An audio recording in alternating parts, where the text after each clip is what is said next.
Assalamualaikum warahmatullahi wabarakatuh. Jumpa lagi dengan Urip. Urip adalah hidup, Urip adalah berkembang.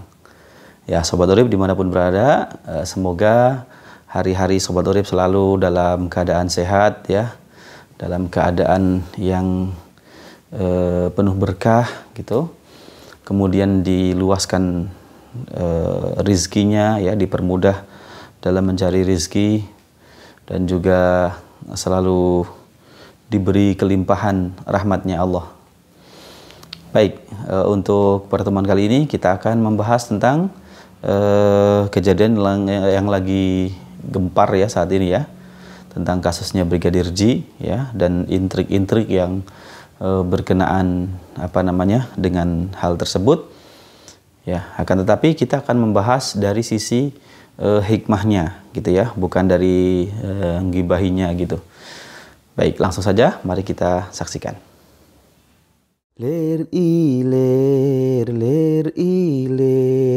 tandore wosumilir tak ijo royo tak senggo temanten anyar.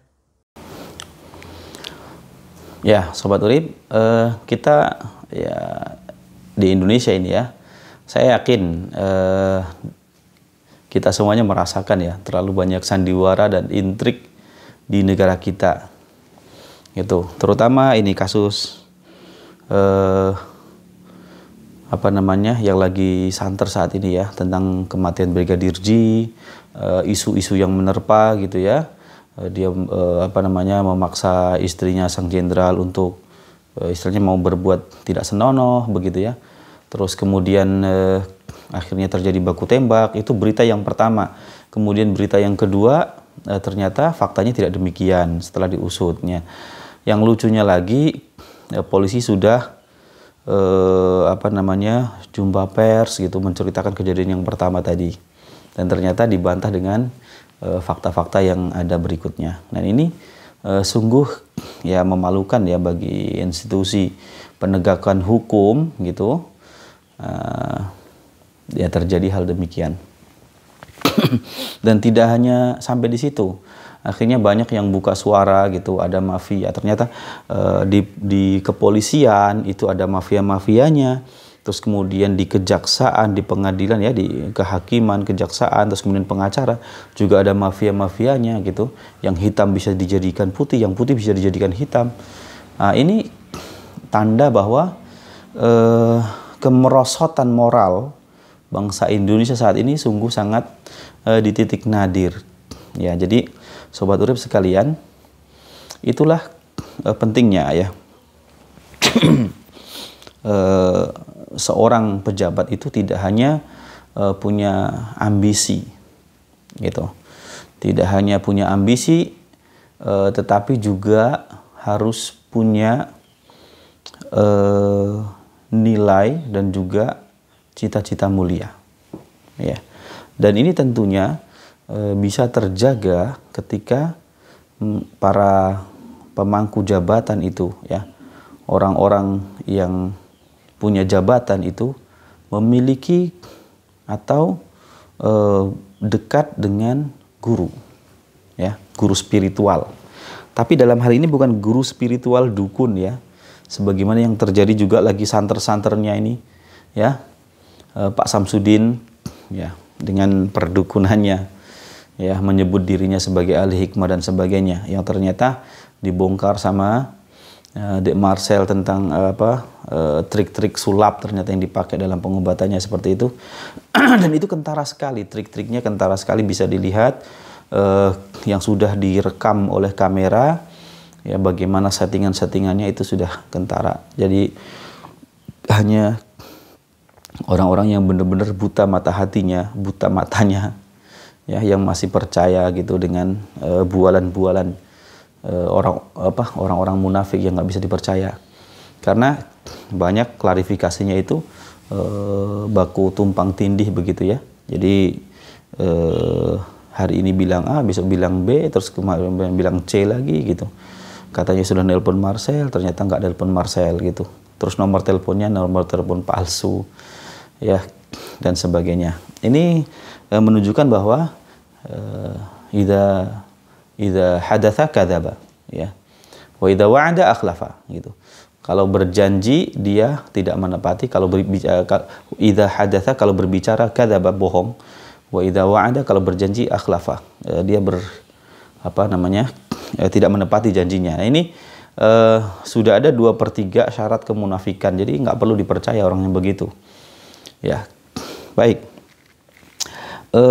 Guru spiritual yang saya maksud adalah guru-guru yang bisa mengarahkan hatinya para pejabat itu untuk tetap tunduk kepada Allah. Kita bisa lihat dulu ya, di mana zaman dulu juga ada seorang sultan yang dia narik pajak apa segala macam, memaksa rakyatnya. Jadi rakyatnya kayak semacam disusahkan ya, kayak sekarang lah. Ya, rakyat terus aja yang susah. Coba yang tidak setuju kalau rakyat disusahkan, dipersulit saat ini, silahkan aja komen nanti di bawah ya, silahkan komen. Nanti bisa diskusi lewat kolom komentar ya. Gitu. Jadi rakyat kayak disusahkan, dibikin susah kehidupannya. Semua misalnya nih minyak goreng saja, karena kebetulan banyak saudara saya yang tanam sawit ya di Sumatera. Gitu. Di Sumatera itu sawit per kilo hanya 500 perak. Terus kemudian minyak goreng harganya 20.000 ke atas. Itu kan nggak masuk akal. Barang mentahnya murah 500 perak per kilo. Terus kemudian harga minyak yang sudah jadi itu bisa 23.000, 25.000 ya. Kalau di sini di Tidore itu 23.000. Itu yang kualitas biasa ya. Kalau yang bagus itu sampai 27.000 per liter. Ini mahal sekali, ini tidak masuk akal ya. Kenapa tidak masuk akal? Karena waktu sawit per kilonya 3.000, itu minyak bisa 14.000 yang curah. Sekarang yang curah itu bisa 20.000. Itu. Jadi nggak masuk akal sekali. Ya, mungkin kalau di Jawa ada yang jual 10.000 minyak curah ya. Tapi nggak tahu minyak curah yang residu atau benar-benar ya nggak tahu kualitasnya ya. Apakah masih status RDBO RDBO ya, karena kualitas minyak itu kan masih berapa kali proses begitu ya. Baik, jadi sekilo 3.000, waktu harga sawit sekilo 3.000 itu minyak bisa harganya 14.000 yang curah. Kalau yang kemasan itu 17.000-an lah. Gitu. Nah sekarang harga barang mentah 500 perak per kilo, tetapi minyaknya 1 liter 20.000 ke atas. Ini kan tidak masuk akal ya. Kalau di Tidore ya, kalau di Jawa mungkin 18.000, 17.000 ya per liternya. Dan itu tetap nggak masuk akal. Begitu. Ini kayak semacam dipersulit ya. Gitu. Nah pemain-pemain yang ratusan juta hektar sana ya, dia punya pabrik sendiri, diolah sendiri. Nah ini dia keuntungannya besar ya. Rakyat yang menanam ini, tanaman rakyat ini yang kasihan mereka dijualnya murah, terus kebutuhannya tinggi, kebutuhan hari-harinya tinggi. Ini kasihan sekali. Jadi rakyat dipersulit. Nah di zaman dulu ada seorang khalifah yang begitu, terus kemudian datang pamannya menegur, gitu. Ya negur. Jadi terjadi diskusi ya, terjadi diskusi antara si paman dengan si khalifah, si sultan ini. Jadi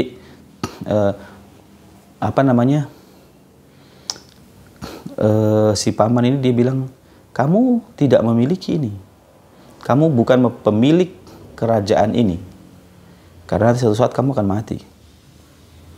Gitu. Pemilik sebenarnya adalah Allah.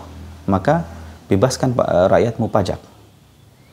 Itu, berikan mereka keringanan ya. Maka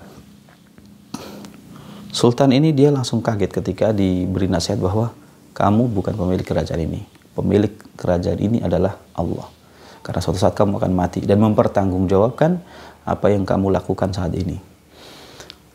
Maka dia bilang ke menterinya, kalau begitu wahai menteri ya, kasih nih BLT rakyat ya, bantu kesusahan mereka gitu.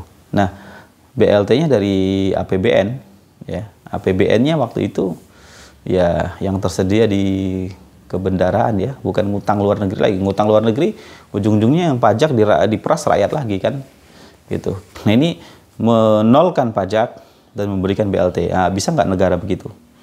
Kalau nggak bisa, ya sudah, nggak usahlah menjabat, ya.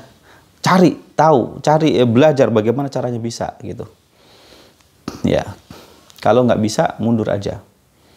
Karena di contoh orang terdahulu ada yang bisa, maka pasti bisa gitu. Pasti bisa, ya. Kalau orang Jawa bilang ulat madep ati karep, ya. Manjadda wajada. Kalau sungguh-sungguh pasti bisa. Nah sekarang ada nggak kesungguhan para pejabat, ya, pemangku kebijakan itu benar-benar untuk mensejahterakan rakyat. Kalau ada keinginan di sana pasti bisa, ya, pasti bisa. Allah akan berikan jalan, gitu. Karena tasarrufnya seorang sultan itu harus berdasarkan kemaslahatan rakyat. Tapi ketika melenceng, ya Allah nggak berlepas diri, ya Allah berlepas tangan, bukan berlepas diri. Allah berlepas tangan. Ketika Allah sudah berlepas tangan, maka artinya kita jalan sendiri itu tanpa tuntunan dari Allah. Nah akibatnya udah kayak sekarang. Yang sekarang terjadi, ya, pejabatnya hanya memainkan intrik gitu, ya, menyerang orang yang bertentangan, yang berseberangan dengan para buzzer gitu, ya. Jadi para oposisi dibusukkan namanya, dihancurkan kehormatannya dengan para buzzer tadi lewat media gitu. Nah itu nanti pertanggungjawabannya berat sekali di akhirat, ya. Tentu saja sangat berat sekali nanti di akhirat. Nah sekarang saja, ya, yang lagi trending kan kepolisian gitu. Kepolisian yang seharusnya menjadi salah satu pondasi tiangnya penegak keadilan, terus kemudian juga main intrik gitu. Maka yang terjadi ya sekarang ini, ya, jadi sekali lagi perlu adanya guru spiritual yang harus menjaga, ya, pikiran ini para pejabat agar terlurus, ya, sesuai dengan kita kan punya undang-undang dasar, ya. Undang-undang dasar kita itu luar biasa. Baca aja ayat-ayatnya itu jelas bahwa tujuan utamanya adalah untuk supaya masyarakat itu, ya, rakyat bangsa Indonesia, tumpah darah Indonesia itu adalah sejahtera gitu. Terus kemudian setiap pemeluk agama dilindungi hak-haknya gitu, bebas melaksanakan syariat agamanya gitu. Tapi yang terjadi, ya, banyak ormas-ormas juga mulai ngelarang-larang pengajian gitu. Oh ini nggak sesuai dengan Pancasila. Dengerin dulu lah, ya. Dengerin dulu apa yang dia bicarakan. Kalau yang dibicarakan benar-benar bertentangan dengan Pancasila, bertentangan dengan nilai-nilai keislaman dan adat budaya, ya baru dikasih kritik gitu. Jangan belum bicara sudah dilarang, ya. Ini namanya pengecut, ya. Ya. Banyaknya intrik tadi, ya itu tadi karena mereka punya ambisi, ya, ambisi yang landasannya adalah syahwat belaka. Jadi harta, tahta, ya, kemudian wanita. Nah ini yang menimpa si jenderal kan karena dia punya simpanan atau enggak tahu sudah menikah atau belum, ya, gitu. Jadi diumbar sama ya istrinya atau yang nggak tahu, ya, wallahu a'lam bishawab, kita nggak akan bicarakan ke sana, ya. Kira-kira gitulah. Anda bisa lihat sendiri gambarannya di berita-berita itu. Nah, akhirnya merasa aibnya terbongkar, nah dia bikin plot untuk cari kambing hitam. Ini terjadilah intrik gitu. Ini karena kesadaran spiritual yang nihil, ya, ketiadaan kesadaran spiritual, sehingga gampang sekali menghilangkan nyawa orang untuk tujuan-tujuan pribadi gitu, ya. Padahal konsekuensinya nanti di akhirat itu berat. Ya, ini ya, kalau kebetulan dia di agama sebelah, ya saya nggak tahu, ya. Tapi kalau di agama Islam nih, terutama pejabat-pejabat yang Islam, ya, jangan sampai terjadi hal yang demikian, ya. Ini Indonesia, ya, butuh untuk diagamisasi, ya. Jadi jangan pisahkan negara ini dari agama. Karena ketika kepentingan negara, ya, agama dan negara dipisahkan, maka kita akan menjadi orang-orang yang liberal, ya, memisahkan agama dari kehidupan bermasyarakat. Agama hanya dianggap sekup privasi pribadi orang. Ini salah, gitu. Ketika agama sudah tidak bisa mengatur lagi kehidupan bernegara, maka kehidupan bernegaranya akan ngawur. Kenapa? Karena tuntunannya yang dijadikan tuntunan adalah ambisi. Ketika ambisi saja, ambisi syaitan yang ada di kepala kita, ya, bagaimana kita mempertahankan jabatan, akhirnya hajar semua lawan politiknya, gitu, dengan cara apapun. Itu yang terjadi. Ya, maka ini Indonesia, ya, darurat spiritual, ya, darurat nilai spiritual keagamaan.